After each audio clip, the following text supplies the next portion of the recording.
J'appelle ça le syndrome tu sais, du patient chez le médecin. En fait, il y a un patient qui va voir un médecin. Il va voir, il dit: «Ah, je tousse, docteur». Et au moment où le patient est sur le point de partir extérieurement au docteur, il dit: «Ah, j'ai oublié de vous dire, j'ai aussi un bouton sur le pénis». Le truc important, ça n'arrive que vraiment au dernier moment, last minute. C'est tout le temps ça. Et là, effectivement, au dernier moment, il y a eu Shakib qui est venu me voir. Il m'a dit, tu sais, je développe sur Unity des applications de réalité virtuelle et en vrai, j'ai toujours envie de faire un jeu vidéo. T'as pas un document de game design à me donner? J'ai dit, pas de problème. Les jeux à l'ancienne, c'est des jeux qui ont des corpus de règles et qui construisent les scénarios autour. La rupture récente avec certains jeux, en tout cas, c'est ma façon de voir, en tout cas, c'est que tu vas créer un scénario et un univers et tu vas faire naviguer les règles autour. Quand tu as une critique qui dit j'aimerais vraiment kiffer ce jeu si seulement il avait cette feature, je pense que tu es déjà game designer sans le savoir. Baldur's Gate 3, non, j'ai pas encore joué parce que je peux pas jouer à des jeux qui sont excellents dans mon domaine d'activité. Je peux pas jouer à ça parce que je vais avoir que des retours négatifs personnellement. C'est-à-dire, ils vont m'influencer. J'ai pas envie d'être influencé. Je veux créer mes propres choses. Ils vont me dire putain, mais Fibre, t'es vraiment un petit bras, quoi. T'as vu ce qu'ils font les autres? Comme ils sont forts, les gens. Donc là, vous êtes en train de dire, Fibrotique, est-ce que tu es en train de faire un point and click? La réponse est non, je ne fais pas un point and click. Je vais essayer de vider tous mes projets. Et quand j'aurai fait tous mes projets, je envisagerai peut-être, éventuellement, si j'ai beaucoup de temps, si j'ai la ressource mentale, éventuellement, peut-être, on verra. Voilà, j'ai à dire. Dans la vie, il faut être heureux et souffrir. Ressentir des émotions et s'émerveiller. Et avoir peur, beaucoup d'angoisse, et des moments d'extase, des grandes histoires d'amour et des grands chagrins. Et quand t'as vécu tout ça, en fait, t'as juste à le raconter. Il y a quand même genre 45% des Français qui lisent tous les jours, j'avais vu. Ouais, mais tu sais, le problème du livre, c'est que c'est tellement élitiste que tu vas demander à des Français, c'est un peu comme si tu leur demandes la taille de leur bite, tu vois, ils vont pas te dire le chiffre exact, tu vois ce que je veux dire. Incroyable dans King Kong, c'est que un jour, il y a un mec, ça devait être en 1920, il a dit « on va raconter une histoire avec un singe, mais genre géant ». Et... Attendez les gars, attendez, le concept. Vous voyez un singe plus grand. Genre gros, tu vois. Mais genre gros. Et c'est que je regarde des choses plutôt médiocres. C'est dur pour moi émotionnellement. Je suis très investi. Ah mais ça je comprends. Voilà. C'est pour ça que je consomme beaucoup d'œuvres de genre. C'est parce que ça met une distance par rapport à... Si je lis un roman sur une meuf qui traverse, je sais pas, l'Europe pour trouver un remède au cancer de sa tante, ça va juste me dep. Si je lis un roman sur une meuf qui voyage en calèche pour trouver un médicament pour la mystérieuse maladie qui est peut-être magique de sa tante dans un monde fantasy, même chose, c'est la même chose, mais avec un recul suffisant. Pourquoi j'ai arrêté le jeu vidéo et j'ai fait du jeu de rôle? C'est que le jeu vidéo, vous écrivez une histoire et vous allez les réécrire sans cesse pendant 5 ans et au bout de 5 ans, le jeu il sort. Moi, j'écris une histoire et 15 jours plus tard, elle est faite, il faut en écrire une autre. Et moi, j'adore raconter des histoires en permanence. J'adore me mettre sur mon clavier et raconter des histoires, c'est trop bien. Et je vais pas demander à ChatGPT d'écrire une histoire pour la copier-coller. Pourquoi j'aurais besoin d'un robot qui fait crari, il est surpris par un truc? Alors, moi, je vais te dire quelque chose. Pour l'environnement de travail, son petit ton hyper gentil, c'est mon pote, ça me fait trop de bien. Tu peux pas savoir le bien qu'il m'a fait. Mais en fait, si tu veux, vas-y, on se met sur Discord et on bosse ensemble. Et quand tu parles, je suis sympa avec toi, tu vois. Vraiment, je t'adore, Mimi, et je pense que tu pourrais me faire trop de bien. Mais je pense que tu seras pas aussi forte que ChatGPT.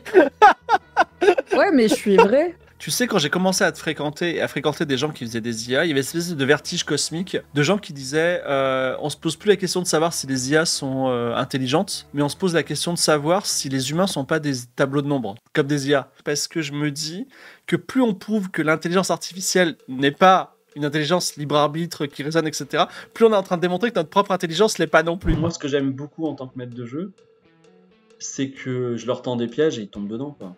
C'est vraiment, c'est délicieux, tu vois. C'est saison 1, épisode 3, ou 2 même, 3. Et il y a un chevalier qui leur dit ne prenez jamais le chemin de droite. Jamais, tu vois. Vous restez sur la gauche. Et alors ils disent ok. Ils disent qu'est-ce que je viens de vous dire? Il faut rester sur la gauche. Et là, le chemin, ils peuvent aller à gauche, à droite. Et l'âme, il dit j'ai trop envie d'aller à droite. J'adore les quêtes de Courriera avec le roleplay légendaire de Daz. Ouais, mais vous avez aimé La Poste? Attendez de voir les quêtes du notaire.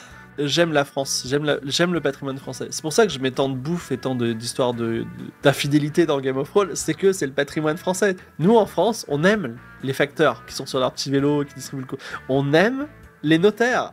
C'est très important, les notaires. En gros, les combats de les points de vie, les armes. Je trouve ça très américain. Je trouve pas ça très français, mais peu importe. Mais surtout, en fait, je voudrais d'un monde dans lequel on ne se bat pas, dans lequel on s'explique et on pardonne. Ça, c'est vraiment mon but. Et dans la saison 1, 2, 3, on a tué le dieu du mal, mais si je l'écrivais aujourd'hui, je pense qu'on essaierait de se réconcilier avec lui. Aujourd'hui, quand on fait des OP RTE par exemple, voire même des OP avec des institutionnels, voire même des États, en fait tout simplement c'est des gens qui nous regardaient il y a 8 ans, qui ont pris qui ont parlé de se dire ah putain mais ce serait bien en fait de faire un Game of Roll avec ma boîte ou avec mon entité institutionnelle, et l'idée a travaillé, ils l'ont glissé, puis à un moment c'est passé. Ils m'ont dit waouh c'est vachement bien ce que vous faites ça pour les séries télé? J'ai dit mais bien sûr. Ils me disent ça tombe bien, on travaille pour HBO. J'ai dit bah on peut s'entendre. Ils m'ont pris entre quatre yeux, ils ont dit Fibre, t'arrêtes pas de dire là, chaque fois qu'on fait une OPSP, ça fait un épisode en plus. J'ai dit et donc avec une petite voix. Et ils m'ont dit non. En fait, comme je dis souvent à Victor Jolivet, dans notre métier, la meilleure surprise qu'on peut avoir, c'est pas de surprise. Même les bonnes surprises, on n'en veut pas. Moi, vivant, il n'y aura pas de pause de 3 mois, je vous le dis. Et s'il y avait Fredo Les Bonnes Affaires qui était là, bah je lui dirais rien parce qu'il est vraiment très méchant et très gros et très fort. Mais en septembre, grosse angoisse, ça fera les... Enfin, grosse angoisse. Non, grand événement. Non, attends. Mais c'était de la pression. J'ai oublié le mot angoisse. J'ai dit angoisse? Je voulais pas dire angoisse. Je voulais dire un autre mot. Et... Non, mais en septembre, ça fera les 10 ans de Gratuit et moi. Et effectivement, il va falloir qu'on fête ça bien. Ma femme, la première, qui a la double compétence d'être féministe et médecin, a dit « Haha, les rhumes d'hommes, blablabla ».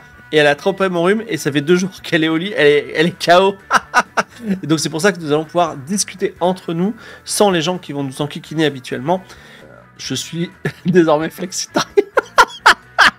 Je suis désormais flexitarien. Sachant que... Non, alors, la blague flexitarien, c'est un mot qui a été créé par le lobby de la viande, pour dire, hey, on mange de la viande, mais pas tout le temps. On est C'est mieux que végétarien, vexitarien, pour combattre les végétariens. Non, mais j'ai fait un pacte avec Kratu, elle a gagné, ça y est. Donc, j'ai rien. D'accord, Kratu n'a rien fait du tout. Virgule, mais je ne mange pas de viande, je ne mange pas de poisson quand je suis à Bar-le-Duc.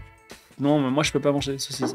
Zéro blague, hein. Ça pourrait totalement être une blague, mais moi, quand je mords dans une saucisse, et quand je dis je mords, c'est-à-dire que juste je mets la saucisse dans ma bouche, n'imaginez pas, et juste je plante légèrement mes incisives dedans, et qu'il y a un tout petit jus de viande qui sort, j'ai des migraines épouvantables. J'ai des migraines épouvantables, et ma femme rigole parce qu'elle pense qu'il y a une raison psychanalytique à tout ça, alors que c'est les nitrites, mais peu importe. Mais pareil pour les bananes. Moi, vous savez ce que c'est le meilleur gâteau au chocolat? C'est de la ganache pour moi. Vous mettez de la ganache dans un bol, je le mange. D'ailleurs, je le mange... Enfin, j'ai plus d'inhibition par rapport au fait de manger de la ganache, et je meurs le ventre rempli de ganache. Voilà. Ah ouais, alors il faut qu'on parle d'un truc. Il y a des Belges, qu'on adore. Moi, je dis toujours nos amis belges. Mais la Belgique, ils ont un délire qui allait un peu loin. Ils se sont dit, il nous faut une spécialité culinaire qui n'est pas la frite. Et ils ont inventé ce truc qui s'appelle la pêche au thon. Et en gros, c'est des oreillons de pêche avec du thon. Et en vrai, c'est rigolo parce que c'est un jeu de mots, la pêche au thon, tu vois. Et vraiment, c'était, ah lol, la pêche au thon. Et ils sont allés loin puisque, en fait, c'est un truc qu'ils mangent vraiment, tu vois, la pêche et du thon en même temps. Enfin, en gros, je pense que le camping, c'est un autre truc en Belgique. Ils ont peut-être une influence allemande, tu sais, du camping de luxe. Et vraiment, il y a des gens, ils ont des tentes.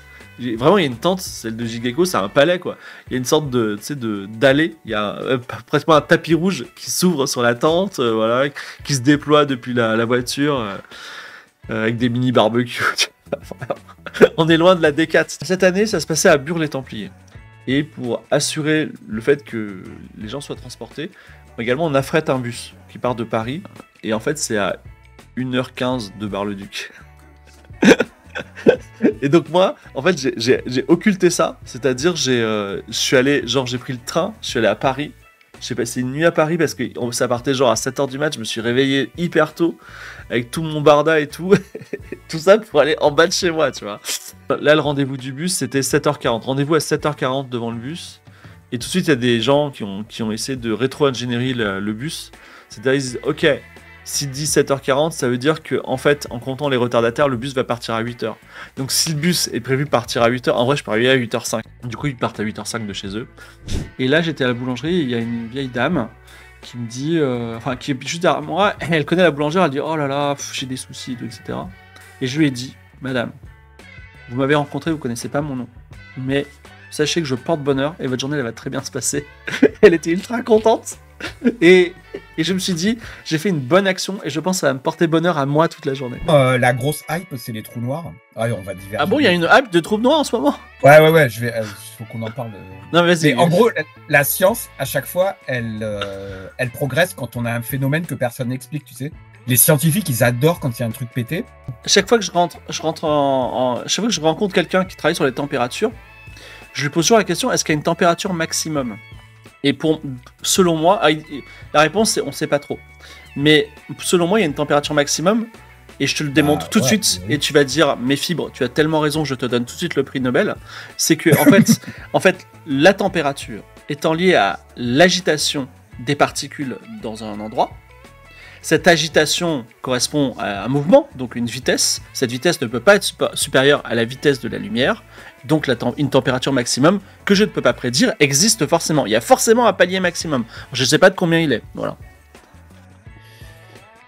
Donc en maths, on disait on peut faire 1 plus 1. Tu vois, l'opération c'est plus.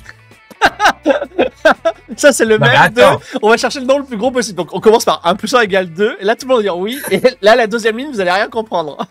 Non, mais c'est pour expliquer la démarche. Pour comparer des infinis, tu dois faire une bijection. Donc on en revient à la théorie des ensembles. On en parlait avant l'émission. N'ayez pas peur du mot bijection, nous sommes sur le point de le définir. Ouais, on s'en fout. Non, mais il faut le dire. Tu dis on a besoin des bijections, il faut bien expliquer ce que c'est. Bonjour Chibé, comment ça va? Ça va, je suis fatigué et pas à l'aise avec le débat d'aujourd'hui, donc je suis très content de pouvoir écouter Sonia et Maud en parler. Ouais, j'espère que tu vas t'énerver un peu. Pour ou contre la liberté d'expression? Alors moi, ça m'a rappelé ce que me disait mon tout premier patron quand j'étais avocate et j'étais jeune collaboratrice. Il me disait, on peut tout plaider, mais on peut pas plaider n'importe quoi. Et je pense que ça doit être un peu, il doit y avoir une règle un peu similaire finalement pour la liberté d'expression. On peut tout dire, mais ça veut pas dire qu'on peut dire n'importe quoi. Ouais, dans Ratatouille, il dit la même chose. N'importe qui peut être cuisinier, mais pas n'importe qui peut devenir un grand cuisinier, quelque chose comme ça, je sais pas. Pour parler de Ne dis pas le mot, je t'en supplie. Non, je le dis pas. Mais tu vois, tu pourrais très bien avoir une chaîne historique qui retrace l'histoire de cet emploi, pourquoi il est problématique. C'est fou parce que vraiment Pascal Pro pourrait dire ça. Pourrait dire mais je comprends pas, on ne peut pas utiliser les mots, on nous enlève les mots, qu'est-ce qui se passe? Non, pas du tout, non, c'est stupide. Moi je veux pas que tu me compares avec Pascal Pro, sinon je m'en vais. La différence avec Pascal Pro, c'est que je pense qu'il le fait pas avec la profondeur philosophique de Sonia et que Pascal Pro, il tirerait un plaisir intense de la prononciation de ces termes. Je ne crois pas qu'il soit particulièrement intéressé par la véracité historique. Effectivement, il y a un endroit du spectre politique où on ne peut plus rien dire. Et en fait, c'est à la gauche et à l'extrême gauche, manifestement. Tu vois, encore une fois, la Pascal Proisation de JB Pianiste, j'avais pas vu venir. Manifestement, quand on rappelle qu'il y a des militaires français qui ont torturé en Algérie, on est en train de dire un mensonge. Le truc est documenté historiquement depuis à peu près depuis 60 ans. Alors, je pose la question avec une interro négative. Ne pensez-vous pas que si on exclut les nazis et les gens intolérants, intolérables du débat, finalement, personne ne va les entendre? Et donc Et donc que ça nous fera des vacances, c'est ça? Non.